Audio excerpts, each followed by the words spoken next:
Voilà, chers frères et sœurs, bonsoir. Après ce bon temps de prière, d'intercession, de louange, nous allons ouvrir l'Écriture. Il est de notre responsabilité à nous prédicateurs de vous apporter la parole du Seigneur, mais aussi de vous expliquer les Écritures. Selon aussi ce que disait l'eunuque à Philippe dans Actes des Apôtres au chapitre 8, lorsqu'il lisait le prophète Ésaïe, et qu'il avait du mal à tout comprendre, Philippe lui demandait « Mais est-ce que tu comprends ce que tu lis ?» Et l'eunuque dira « Mais comment le pourrais-je si quelqu'un ne me guide ?» Et il est vrai que dans l'Écriture, il y a des passages très clairs, très simples, et béni soit le Seigneur, mais il y a aussi des passages plus compliqués. C'est le cas du livre de l'Apocalypse que nous allons ouvrir ce soir ensemble. Nous avons commencé à le méditer.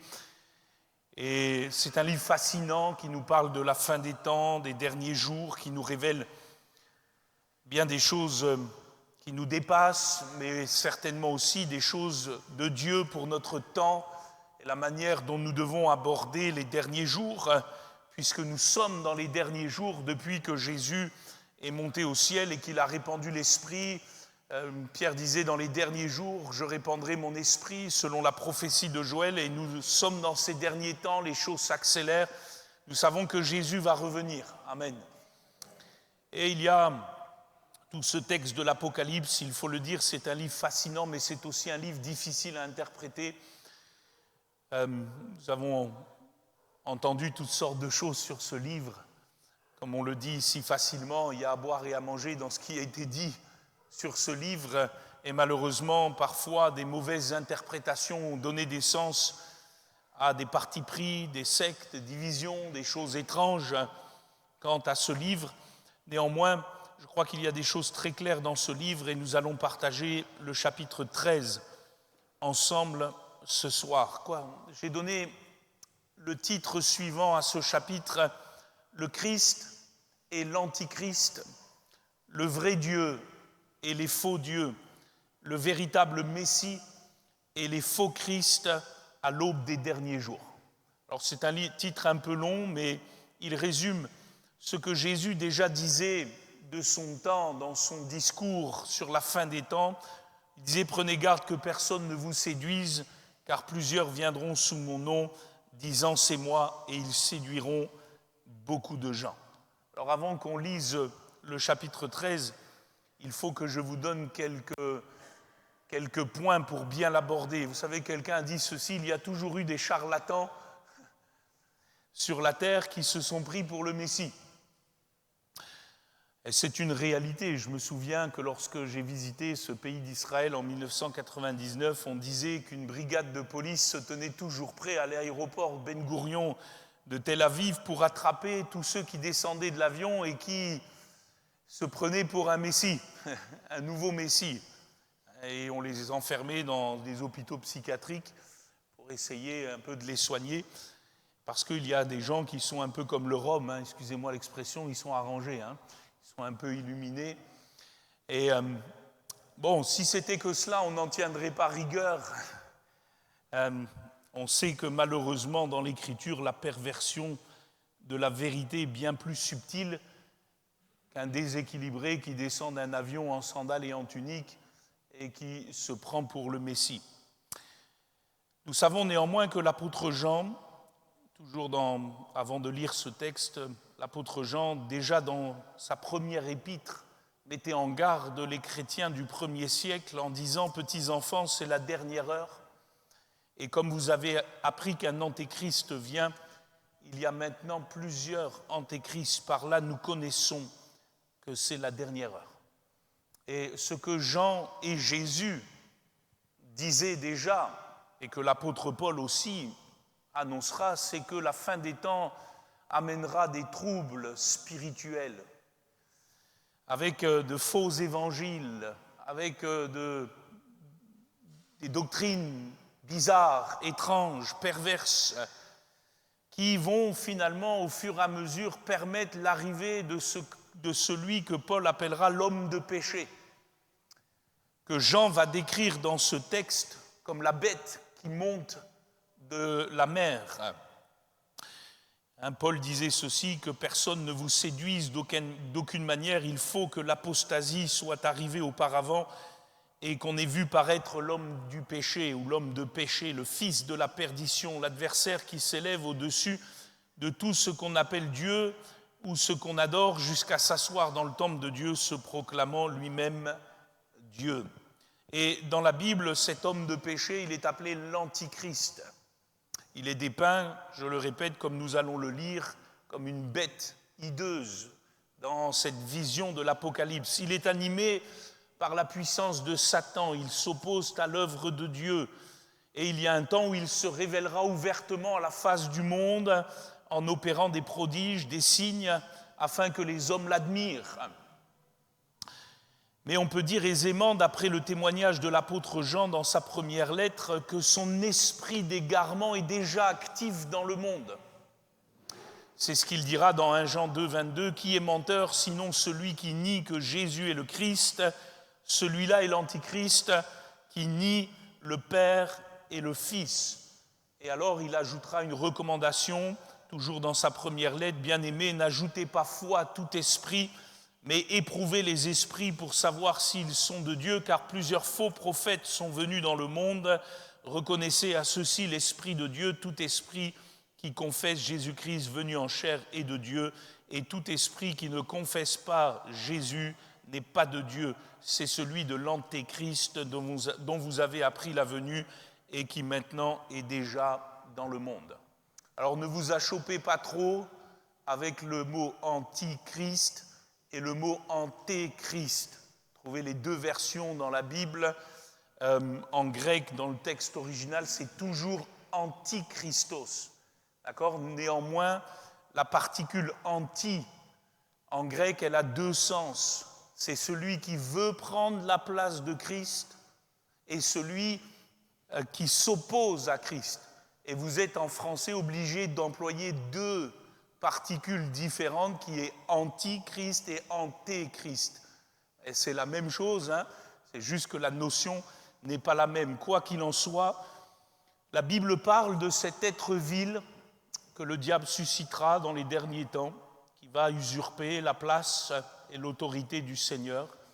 Et déjà Daniel, dans l'Ancien Testament, le prophétisait, puisqu'il parlait d'un homme méprisable qui n'aura égard à aucun Dieu et qui se glorifiera lui-même au-dessus de tous. Vous trouvez ce texte dans Daniel 11, 37, et qui dressera, d'après Daniel 12, 11, l'abomination de la désolation. Et cette expression, vous savez que Jésus va la reprendre à son compte dans Marc chapitre 13, verset 14. Alors, il y a beaucoup de choses à dire, vous en apercevez, puisqu'on n'a toujours pas lu le texte, mais une chose est importante, et c'est cela que je vais faire ce soir, c'est que dans l'Apocalypse, il y a toujours des contrastes qui sont dressés entre les choses de Dieu et les choses de ce monde, ou les choses du malin. Et c'est ce contraste qui était important pour nous aujourd'hui. Et il va y avoir un contraste évident dans ce chapitre entre, d'un côté, l'agneau qui ôte le péché du monde, et on sait qui c'est Jésus, et puis ce faux Christ, cette bête hideuse, affreuse, qui a cette tête et 10 cornes et qui sort de la mer. Il va y avoir un contraste évident, comme il y a un contraste entre la Nouvelle Jérusalem, qui est l'Église, et puis Babylone la Grande, qui est cette prostituée qui représente ce monde. Vous savez, Jean va souvent travailler par ces contrastes dans l'Apocalypse. Et ça va nous aider, nous, à finalement discerner quoi ? Discerner le faux du vrai. Et ces contrastes ont été écrits pour nous permettre, à nous chrétiens, d'être sensibles à tout ce qui est véhiculé, même au nom de Jésus, et à discerner le faux du vrai. Un petit peu comme disait mon père en son temps, il me disait « Philippe, fais attention, il n'y a rien de plus vrai qu'un faux billet ». Et c'est vrai, si on n'a pas discernement, on peut vite se faire avoir avec un faux billet. Et on voit ici que finalement ce que Jean nous propose, c'est une réflexion profonde à ce que je vais appeler ce soir la singerie du diable. La capacité du diable à copier, falsifier les choses de Dieu, à se déguiser comme un ange de lumière et à faire passer subtilement du poison pour égarer et séduire les hommes, même les élus, si cela est possible. car finalement, peu importe qui sera l'antichrist d'un point de vue terrestre, ce qui est important, comme je le disais tout à l'heure, c'est ce qu'il va faire et comment il va le faire, par la puissance du malin qui égare les hommes. Alors maintenant que j'ai dit toutes ces choses-là, on va pouvoir lire ce chapitre ensemble. Ça va? Vous êtes toujours vivant? Vous ne voulez pas partir? Verset 1er, il est dit ceci: « Puis je vis monter de la mer une bête qui avait 10 cornes et 7 têtes. » Alors, dans l'Apocalypse, je m'arrête tout de suite, je le redis, c'est beaucoup de symbolisme. D'accord? C'est des visions. Donc ne vous attendez pas dans les derniers jours à voir une bête qui a 7 têtes et 10 cornes sortir de l'ermitage. C'est symbolique de choses bien plus profondes, bien plus grandes. Il est dit que sur ses cornes, il y avait 10 diadèmes et sur ses têtes des noms de blasphème. C'est une vision.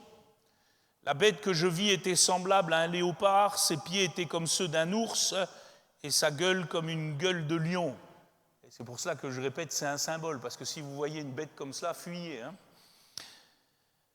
Le dragon lui donna sa puissance et son trône et une grande autorité.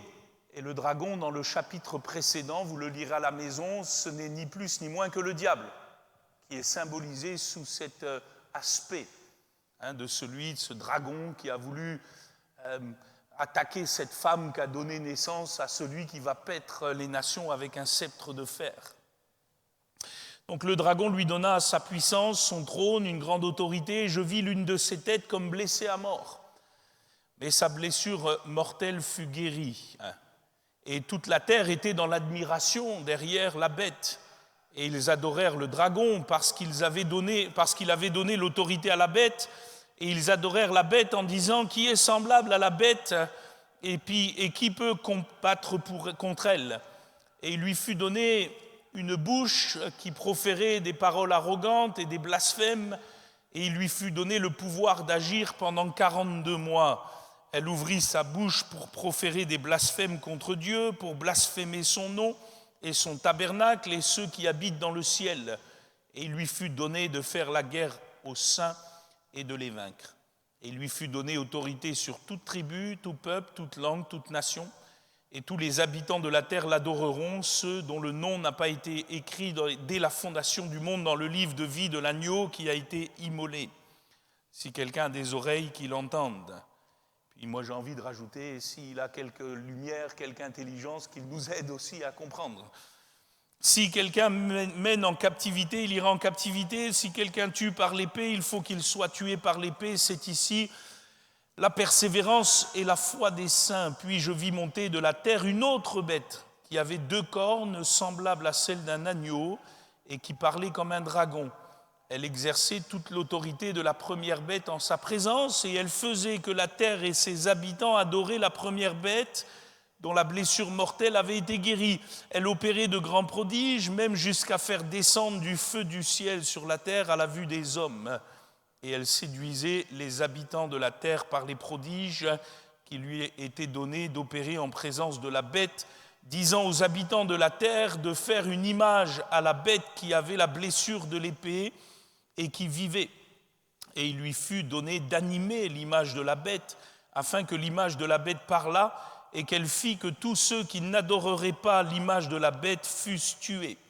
Et elle fit que tous, petits et grands, riches et pauvres, libres et esclaves, reçussent une marque sur leur main droite ou sur leur front, et que personne ne put acheter ni vendre sans avoir la marque, le nom de la bête ou le nombre de son nom. C'est ici la sagesse, que celui qui a de l'intelligence calcule le nombre de la bête, car c'est un nombre d'hommes, et son nombre est 666.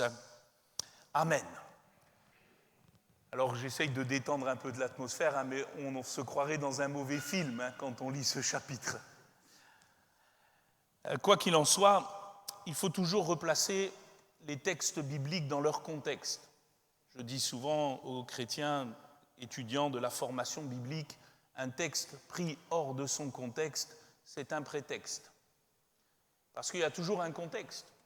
Et nous savons, d'après le chapitre 1er, comme nous l'avons vu ensemble, que l'Apocalypse a été écrit aux 7 églises qui sont en Asie mineure, qui à l'époque de l'apôtre Jean, à la fin du 1er siècle, vivent de grandes persécutions, en particulier de la part des empereurs romains, et un en particulier qui s'appelle Domitien, et qui en fait voir des vertes et des pas mûres, excusez-moi l'expression, à tous ceux qui ont le témoignage de Jésus, au point que l'apôtre Jean lui-même en fait les frais, puisqu'il est banni à Patmos, et c'est à Patmos qu'il a toutes ces révélations-là. Et nous savons que l'Empire romain a vu se succéder à sa tête plusieurs empereurs de plus en plus iniques, méchants, et certainement que ce chapitre parlait à ces chrétiens de cette puissance impériale difficile à vivre.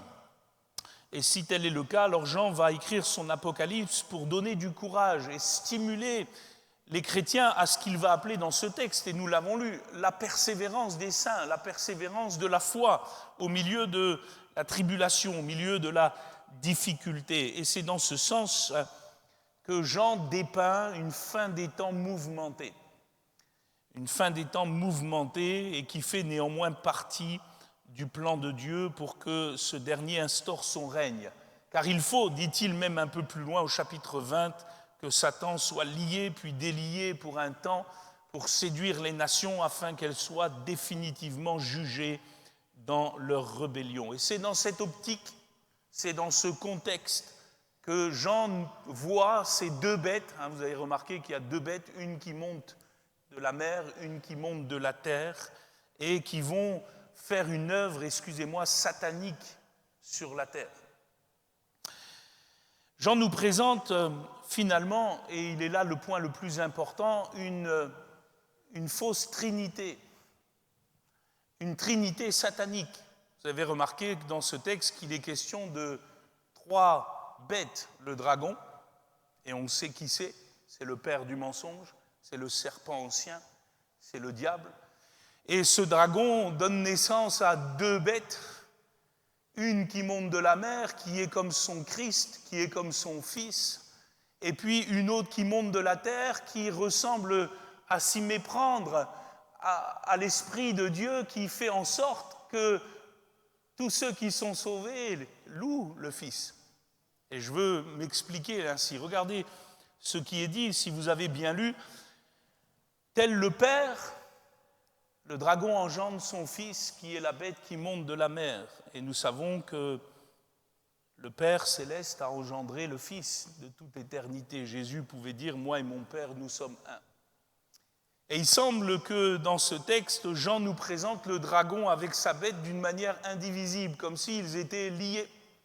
D'ailleurs, fait très intéressant, le dragon lui donne son autorité, son trône, son pouvoir. Tiens, c'est ce qu'a fait le Seigneur notre Père avec son Fils Jésus-Christ. Ne lui a-t-il pas donné son trône, son pouvoir et puis autorité ? Et on comprend que ce que Jean nous présente, c'est ce que j'ai appelé tout à l'heure la singerie du diable. Le diable se plaît à vouloir copier les choses de Dieu, à vouloir falsifier les choses de Dieu pour égarer les hommes.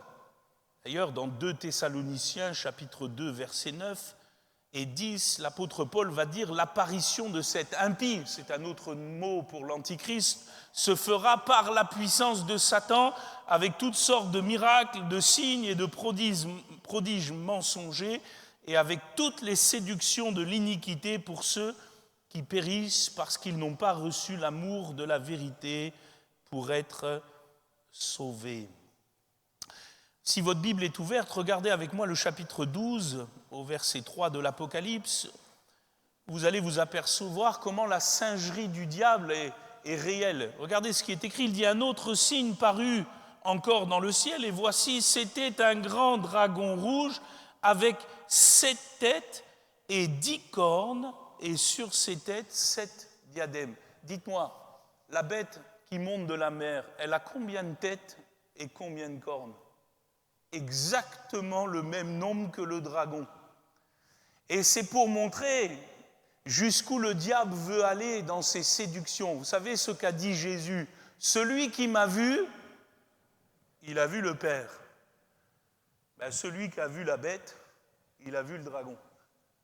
Ils ont la même nature, la même essence, un peu comme le Père et le Fils dans la Trinité ont la même nature et la même essence, partagent la même gloire et la même autorité.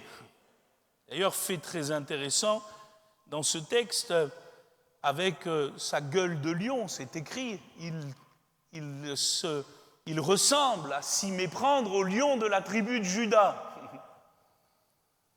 Et tout comme le Christ est dit être couronné de diadèmes dans Apocalypse 19, verset 12, lui aussi il a des diadèmes.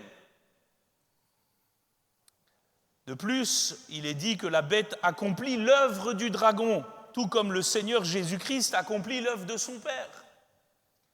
Et cette trinité satanique, si vous avez regardé attentivement le texte du chapitre 13 que nous avons lu, cette trinité, elle règne sur des nations, des peuples et des tribus.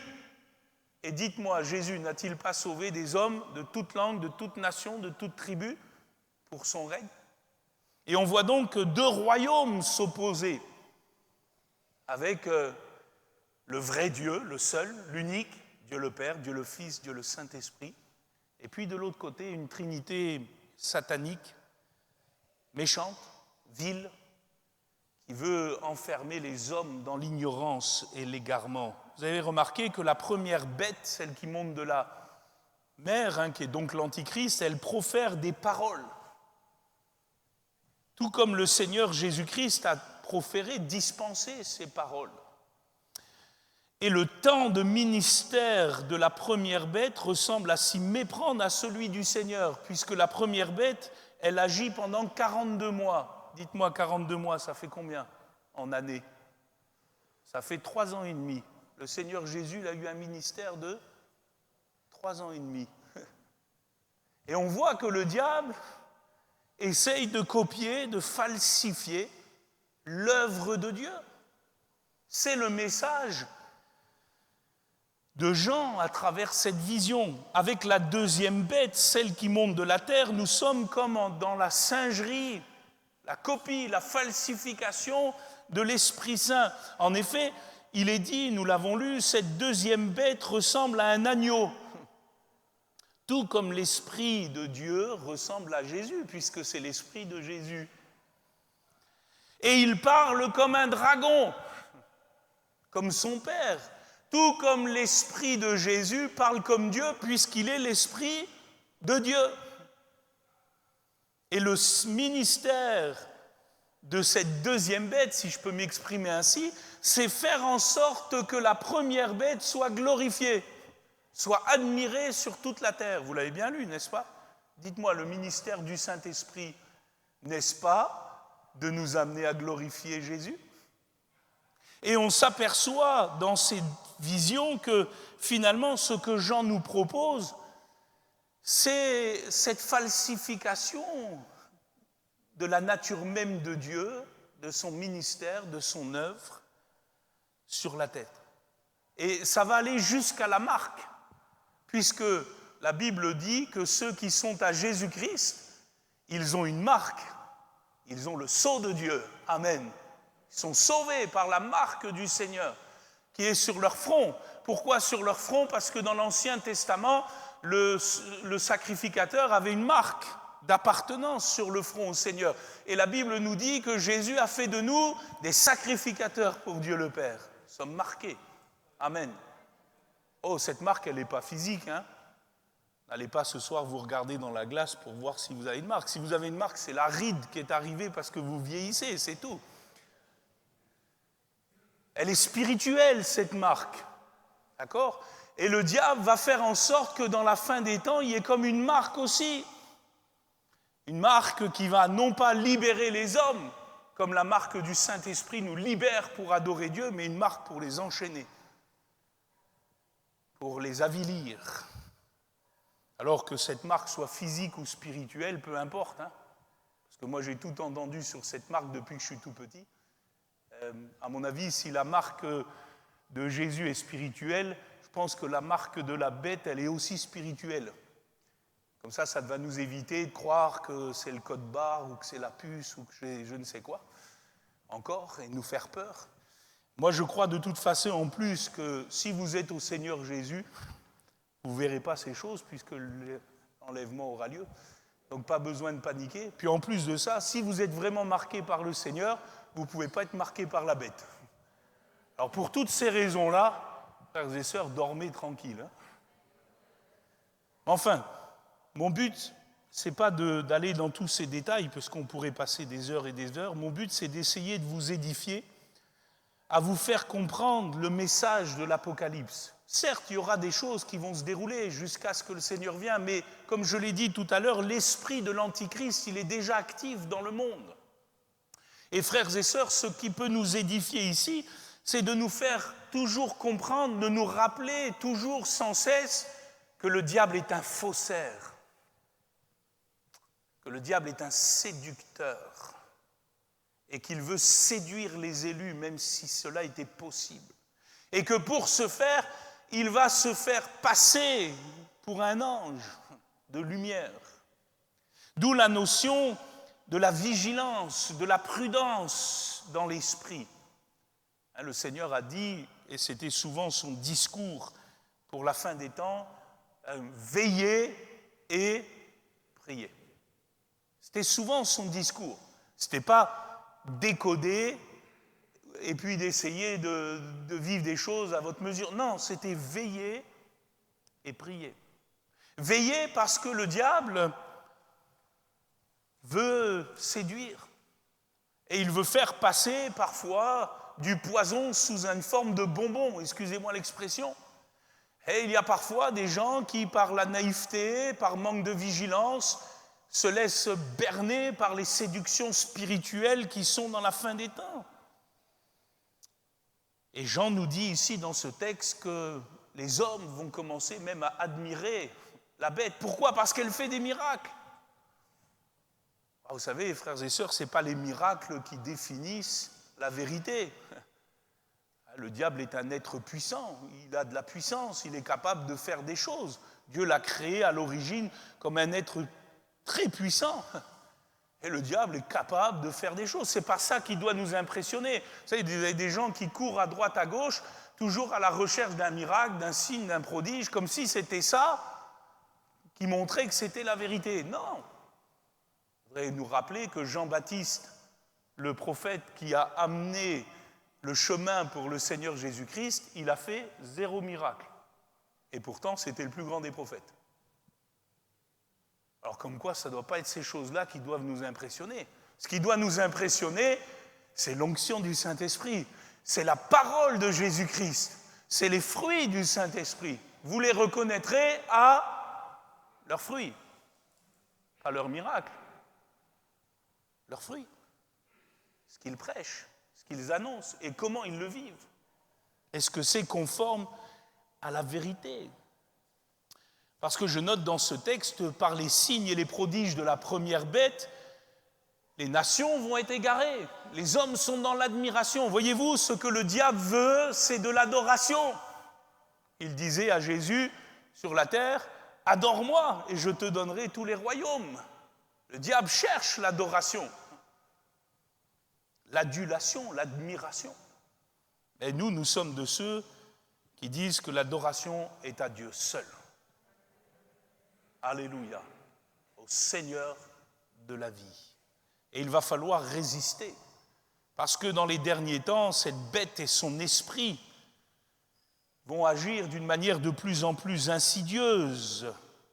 Mais voilà, ne nous laissons pas berner, puisque finalement, malgré ses signes, malgré ses prodiges, malgré son autorité, malgré son trône, malgré son pouvoir, la bête, elle reste hideuse. Vous avez remarqué cela ? Elle est toujours une bête hideuse. L'agneau de Dieu, celui que nous servons, lui, il est magnifique. Il est glorieux. Il est pur. Il est beau. Tandis que la bête du diable est foncièrement laide et repoussante.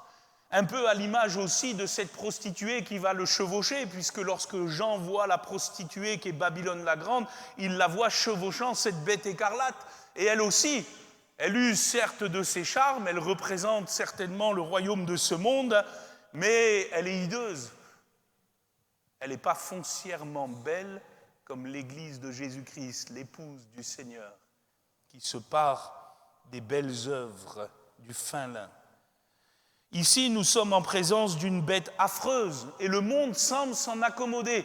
Et nous le voyons, frères et sœurs, le monde s'accommode des choses souillées. Le monde s'accommode des choses hideuses. Le monde s'accommode des choses qui nous offusquent, n'est-ce pas? Et il semble que le monde s'y accommode parce qu'ils sont sous l'emprise du malin.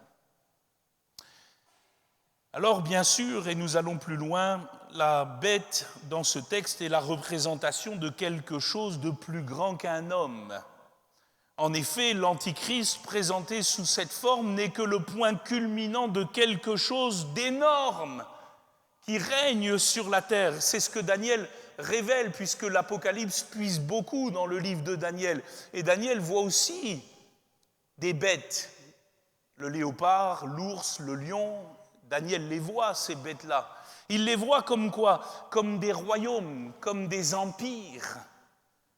Si vous relisez ce livre de Daniel, vous allez vous apercevoir que à la fin de ces empires qui sont dans ces 4 grands animaux, il y a un dernier empire qui donne naissance à une petite corne qui est l'Antichrist. Finalement, on s'aperçoit que c'est une accumulation de ces règnes qui donnent naissance à cet homme impie. Dans la prophétie de Daniel, l'empire babylonien est représenté par le lion ailé, l'empire méso-perse par l'ours, l'empire grec par le léopard et l'empire romain par la dernière bête terrible aux 10 cornes. Ça, c'est pour l'interprétation du livre de Daniel, avec au milieu une petite corne qui fait la guerre aux saints. Et Jean, si vous voulez, il récapitulise cette vision, sauf qu'au lieu de voir 4 grands animaux séparés, distincts, il les voit comme s'ils étaient maintenant unifiés.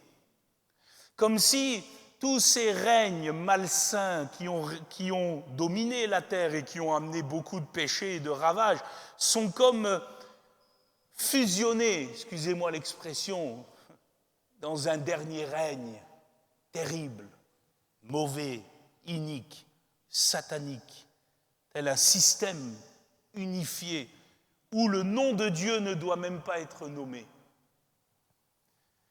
Et si nous allons dans cette direction, on peut comprendre que cette fameuse bête avec ses 7 têtes, vous avez vu qu'elle a 7 têtes, 7 c'est le chiffre de la plénitude dans la Bible, de la totalité. Elle représente finalement ce règne des hommes où on ne veut pas de Jésus. Ce système du monde. Vous savez, quand Jean dit « n'aimez pas le monde », ce monde qui est souillé, qui est comme un système qui avilit les gens, qui les empêche de voir la gloire de Dieu, parce que sur ce système règne le dragon. Et comme le dira quelqu'un, frères et sœurs, de tels royaumes s'opposant au règne de Dieu, il y en a eu sur la terre. Déjà dans l'Ancien Testament, l'Égypte, la Syrie, l'Empire babylonien, l'Empire médo-perse, l'Empire grec, l'Empire romain, et puis plus près de nous, parce qu'on pourrait faire l'histoire, mais de tels empires, il y en a eu. Le Troisième Reich, l'Empire soviétique, l'Empire du soleil levant, l'Empire nord-coréen, puis que dire aujourd'hui de ceux qui veulent ériger un califat, un empire sans Christ, un empire capitaliste ou communiste, où finalement vous mettez tous les noms que vous voulez, nous rejoignons toujours la même et unique réalité, quels que soient les courants, quelles que soient les formes, quelles que soient les têtes. On ne veut pas de Jésus. On ne veut pas du Seigneur. On veut effacer le nom de Jésus. Et on veut aduler le système et les hommes qui le dirigent comme s'ils étaient des dieux incarnés sur la terre. Excusez-moi de le dire ainsi, quelle que soit la couleur animale des règnes des hommes, des empires des hommes, ils finissent tous par être sous la coupe du malin. Et c'est ainsi que le diable a agi à travers les siècles pour tenter de régner ici-bas. Il a divisé pour mieux régner. Et à la fin des temps, Jean dit qu'il va susciter un dernier règne unifié avec un dernier roi, l'Antichrist, qui se lèvera pour séduire les nations. Pas besoin de savoir exactement ce qu'il est. Ce que nous savons, c'est qu'il voudra prendre la place de Dieu et de son oint. Vous avez remarqué qu'il va même jusqu'à singer la résurrection. Une de ses têtes est mortellement blessée et puis elle ressuscite. C'est pour cela, frères et sœurs, que nous devons persévérer dans la foi et puis nous opposer fermement à tout ce qui veut prendre la place du Seigneur. La leçon la plus importante à retenir, me semble-t-il, c'est celle-ci.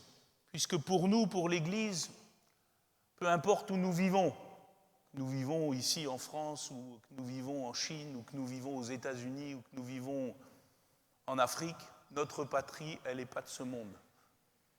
Nous sommes dans le monde et nous respectons les gouvernements et les autorités, quels qu'ils soient, mais nous, ce qui nous intéresse, c'est le règne de Dieu. Et ce règne, il est dans nos cœurs. Il n'est pas dans des lois, il n'est pas dans des choses terrestres. C'est ce qui doit être notre objectif, notre priorité. Matthieu 6, 33 disait « Cherchez premièrement le royaume et sa justice, et toutes choses vous seront données par-dessus. » Alors l'esprit de l'Antichrist, vous avez vu, il se manifeste dans la puissance de l'iniquité finalement. Dans toutes sortes de sphères, dans toutes sortes de systèmes où le Seigneur est évincé. Et je ne mets pas un système plus en avant qu'un autre. Vous savez, l'Église, et je l'ai déjà dit et je le redis, l'Église, elle a traversé toutes sortes de systèmes. Elle a vécu au Moyen-Âge avec les monarques, elle a vécu sous l'Empire romain, elle a vécu dans les tribus éloignées d'Afrique, elle a vécu depuis 2000 ans sous toutes sortes de systèmes. Elle a toujours fait une chose, elle a essayé d'être un instrument de paix, elle a essayé de sauver les hommes par la prédication de l'Évangile, et elle a essayé tout simplement de faire du bien, étant le sel et la lumière des nations. Mais nous savons finalement que le diable, lui, il veut tenir à main de fer ce monde. Voilà pourquoi il me semble crucial de rappeler à l'Église, et j'ai bientôt terminé, que dans les derniers jours, mon frère, ma sœur, dans les derniers jours, le plus important, ce n'est pas ce qui se passe sur la terre. Le plus important, c'est que tu vives le royaume de Dieu dans ton cœur. Parce que c'est à ça que tu es appelé. Et j'aimerais vous rappeler ce soir une parole forte de l'apôtre Paul à ce sujet, à savoir que le royaume de Dieu, Romains 14, 17, ce n'est pas le manger et le boire. Le royaume de Dieu, c'est la justice, la paix et la joie par le Saint-Esprit. Et voyez-vous, ces choses-là, on ne les trouve pas dans le monde. Elles se trouvent aux pieds du Seigneur Jésus-Christ, qui est le Dieu de justice, qui est le prince de la paix et qui est le dispensateur de la joie. Alors peu importe là où nous vivons et quel contexte nous vivons, nous savons que la bête use de paroles pour séduire les nations. Elle a des paroles arrogantes. Tout en ayant des paroles charmantes, elle blasphème contre Dieu, elle égare, elle séduit. Mais l'apôtre Jean appelle l'Église finalement à la prudence, à la vigilance et surtout à ne pas perdre d'objectif une chose, le règne de Dieu. Que ton royaume vienne. Ne pas tordre les Écritures, garder la parole du Seigneur. Comme les premiers chrétiens. Vous savez, et je fais une parenthèse un peu historique pour contextualiser l'Apocalypse, du temps des premiers chrétiens et du temps de l'apôtre Jean à la fin du 1er siècle, vous avez des empereurs qui ont commencé à vouloir se déifier devant les foules. Antiochus Épiphane IV, roi grec au IIe siècle avant Jésus-Christ, se disait être littéralement le manifesté, Épiphane, le manifesté, c'est-à-dire ni plus ni moins le Dieu incarné. Au 1er siècle avant Jésus-Christ, diverses cités de la province d'Asie mineure dans l'Empire romain avaient décidé d'ériger des temples à la déesse Roma et quelques cultes à Jules César, qui n'avait pas renié de les accepter. Domitien, qui est certainement l'empereur sous lequel Jean écrit l'Apocalypse, se faisait appeler Dominus Deus Noter, qui veut dire en latin « Notre Seigneur et Dieu ». Alors on comprend le langage hautement figuré et symbolique de Jean, parce qu'il ne peut pas écrire d'une manière directe. Il est un peu comme les résistants sous le Troisième Reich, il faut faire attention à ce qu'on dit et où on le dit. Et il emploie un langage hautement figuré dans ses visions pour rappeler aux chrétiens de ne jamais fléchir les genoux devant de telles abominations. Il n'y a qu'un seul Dieu. Il n'y a qu'un seul Seigneur. Alléluia. Il n'y a qu'un seul esprit. Mais pour les chrétiens du 1er siècle, résister au culte de l'empereur, c'était difficile. Cela pouvait leur coûter leur profession. Parce que, par exemple, si vous étiez vigneron et que vous voulez participer à la vie sociale durant l'Empire romain, il vous fallait être membre de la corporation du coin, des paysans du coin, et puis vous aviez ce qu'on appelait les bacchanales, où il y avait les fêtes dans la moisson au dieu Bacchus. En tant que chrétien, si vous ne participiez pas à ces choses-là, vous étiez mis de côté. Et puis il y avait toutes sortes de choses ainsi. Vous allez me dire, oh mais ça c'était l'Antiquité, ça n'arrivera plus jamais. Oh là là. Souvenons-nous qu'en France, vous avez un roi qui se faisait appeler le roi Soleil. Louis XIV. Et Louis XIV, il n'a pas été très tendre avec les Huguenots, qui sont nos pères dans la foi, de ces gens qui étaient protestants et qui fuyaient devant les dragons rouges du roi. Vous savez, la persécution, on l'a connue en France. Il ne faut pas avoir la mémoire courte. Alors, comme le dira quelqu'un, les potentats de ce monde s'illusionnent lorsqu'ils croient détenir le pouvoir par eux-mêmes, alors qu'ils sont en fait le jouet du diable qui les manipule. La structure politique des royaumes ou des États est chose bonne, instituée par Dieu, pour qu'un ordre soit ainsi maintenu dans le monde. Mais Satan pervertit les structures en les détournant à ses propres fins.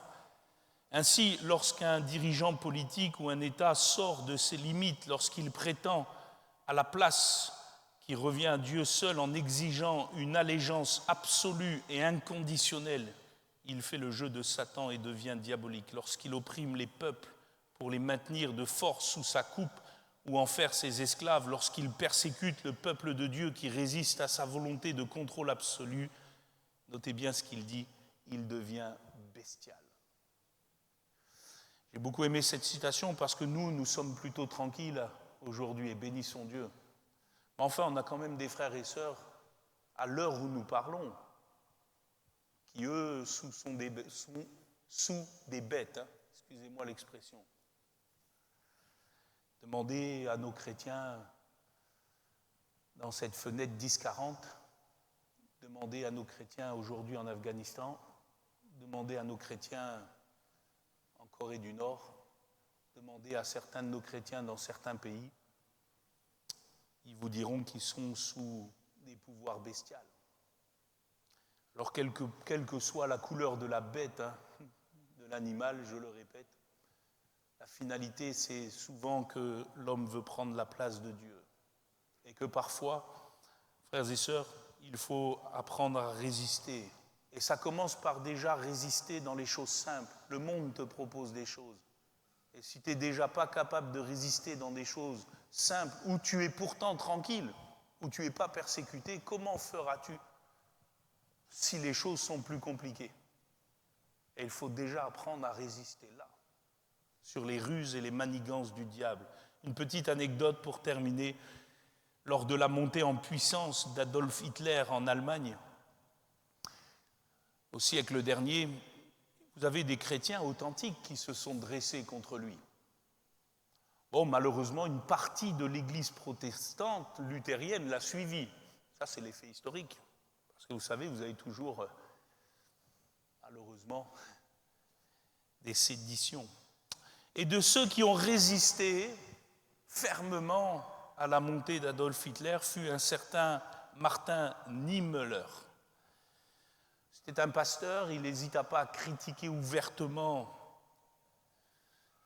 cette montée du nazisme. il fut malheureusement arrêté, emprisonné, comme un certain Dietrich Bonhoeffer. Et dans sa prison, Martin Niemöller, à cette époque-là, alors qu'il est emprisonné comme Jean à Patmos, et que lui est emprisonné pour la foi, il va être un jour visité par un des aumôniers qui le connaissait très bien. Un aumônier de prison, ce n'était pas Alain, je vous rassure. Enfin, c'est bien, les aumôniers, il en faut. Et cet aumônier de prison connaissait bien Martin Niemöller, et quand il a su que Martin Niemöller était dans la prison, il est allé visiter son ami. Et puis, quand il visite, la première chose que cet aumônier va demander à Martin Niemöller, c'est « Mais pourquoi tu es là ?» Et Martin Niemöller va lui répondre « Et pourquoi n'y es-tu pas, toi ?»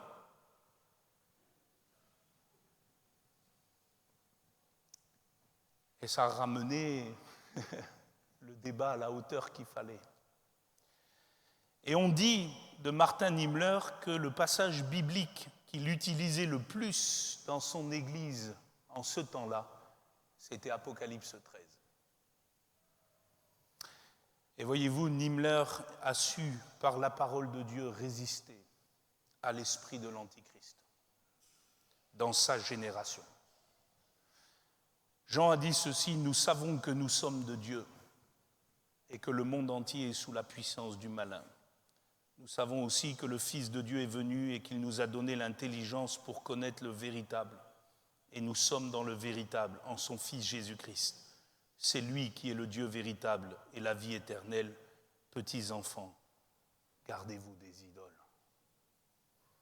Et l'esprit de l'Antichrist, frères et sœurs, il est déjà agissant dans le monde. Voilà pourquoi nous devons résister au malin fermement. Et il fuira loin de nous. Que Dieu soit béni. Merci pour ta parole, Seigneur.